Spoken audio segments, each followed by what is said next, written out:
25 जुलाई 2025 एक तारीख जो सिर्फ एक आंकड़ा नहीं बल्कि भारतीय लोकतंत्र की दिशा, दशा और जन चेतना के एक गहरे बदलाव का प्रतीक बन चुकी है।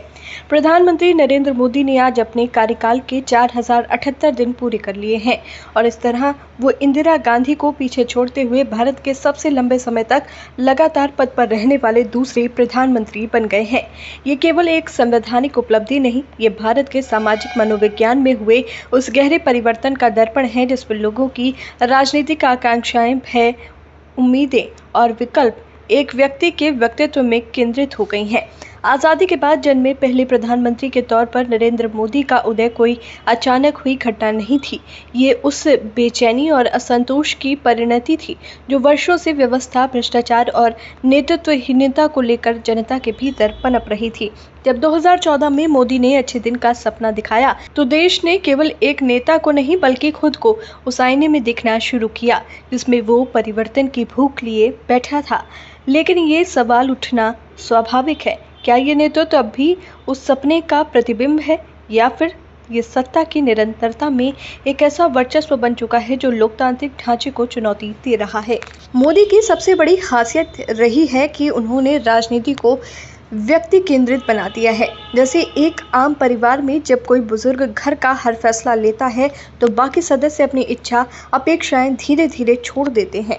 ठीक उसी तरह मोदी युग में भी राजनीति एक केंद्र बिंदु बन गई है। उनके फैसलों की आलोचना करने वालों की जगह राष्ट्र विरोधी का तमगा आ गया। उनकी योजनाओं की समीक्षा करना विकास विरोध समझा जाने लगा। ये कोई मामूली बदलाव नहीं बल्कि लोकतांत्रिक स्वभाव में आई गहरी उलटफेर है। उदाहरण के लिए नोटबंदी एक ऐसा कदम था जिसे लेकर देश दो हिस्सों में बंट गया।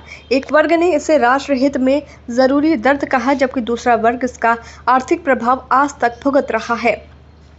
इसी तरह कोविड के दौर में लॉकडाउन की घोषणा हो या कृषि कानूनों का निर्णय, इनमें जनता की भागीदारी कम और आशा की पूंजी अधिक दिखी।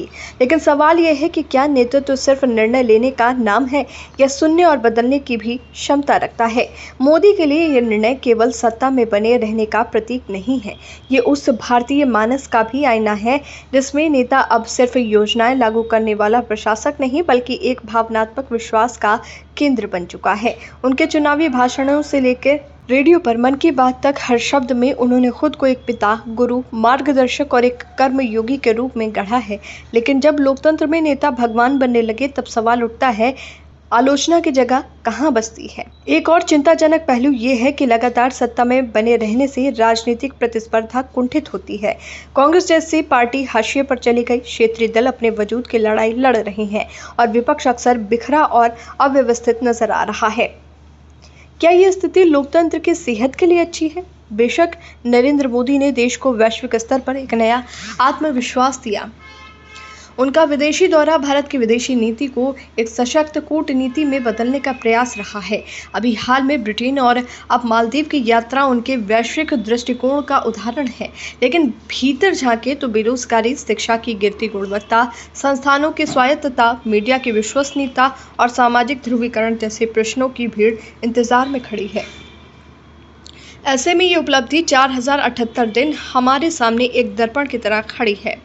ये दर्पण हमसे पूछता है, क्या हम स्थिरता के नाम पर वैचारिक विविधता और लोकतांत्रिक बहस की बलि चढ़ा रहे हैं? क्या हमने एक नेता को देश मान लिया है? क्या हम सवाल पूछने की क्षमता खो रहे हैं? प्रधानमंत्री मोदी एक व्यक्ति नहीं, एक विचारधारा है और विचारधाराएं जब बहुत लंबे समय तक सत्ता में रहती हैं तो या तो वो देश को नई ऊंचाइयों तक ले जाती हैं या फिर उसे प्रश्न पूछने की आदत से वंचित कर देती हैं। अब ये फैसला जनता के विवेक पर है कि वो इन 4078 दिनों एक गौरवपूर्ण यात्रा माने या चेतावनी की घंटी। और यही लोकतंत्र की असली ताकत है कि वो हर महाशक्ति को भी उत्तरदायी बना सकता है, बशर्ते जनता जागरूक रहे।